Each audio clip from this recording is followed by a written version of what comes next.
Bonjour à tous.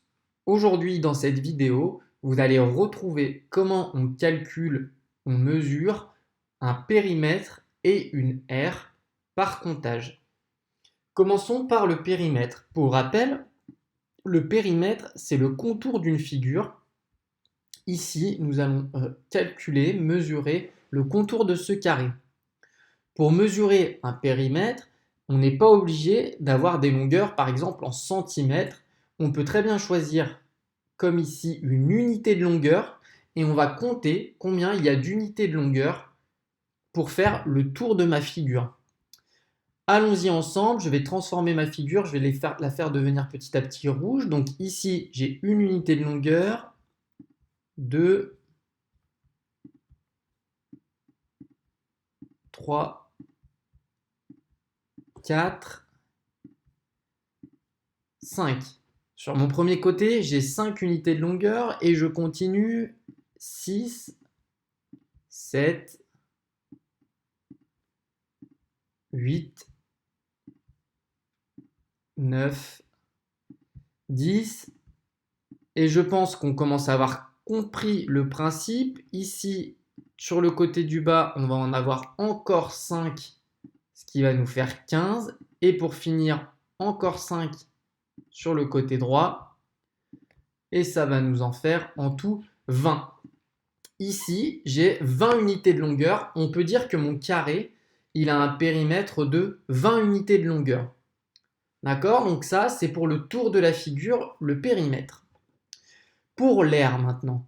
L'aire, c'est la mesure de la surface, c'est-à-dire l'intérieur de la figure.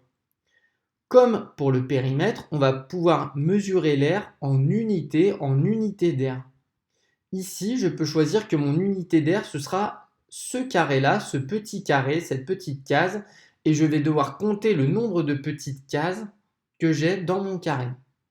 Alors allons-y, je vais mettre un petit trait à l'intérieur de chaque carré pour les compter. Donc là, j'en ai 1, 2, 3, 4, 5, 6, 7, 8, 9, 10, 11, 12, 13, 14, 15, 16, 17, 18, 19, 20, 21, 22, 23, 24 et 25.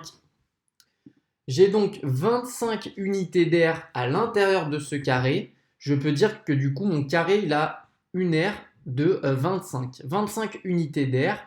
Et je rappelle que son périmètre, c'était 20 unités de longueur. Voilà.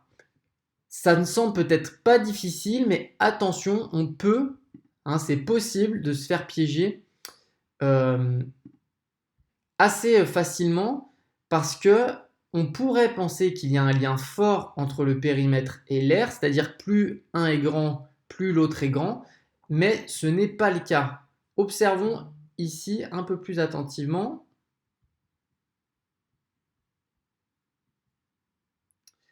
Je vais changer un petit peu la forme de ma figure. Hop. Ça ne va plus être un carré, mais ça va être une espèce de L inversée.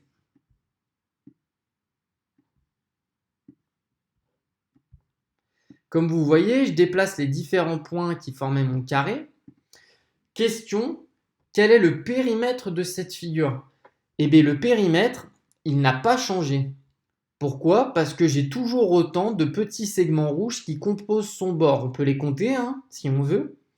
1, 2, 3, 4, 5, 6, 7, 8, 9, 10, 11, 12, 13, 14, 15, 16, 17, 18, 19, 20. Alors que ma figure est très différente de ma figure précédente, son périmètre est toujours de 20. La clôture de la figure, c'est toujours 20 unités de longueur. Regardons maintenant son aire. Comptons le nombre de carrés qu'il y a à l'intérieur de cette figure. J'en ai 1, 2, 3, 4, 5, 6, 7, 8 et 9. Le périmètre de cette figure, c'est exactement le même que mon grand carré avant. Par contre, son aire est passé de 25 à 9. Comme quoi, on peut par exemple avoir deux figures qui ont des périmètres identiques, mais des aires très différentes. Voilà, j'espère que j'ai été assez clair sur ce que c'est qu'un périmètre, ce que c'est qu'une aire, et que l'un n'est pas forcément lié à l'autre. Voilà, merci à vous de m'avoir écouté, et je vous souhaite bon courage.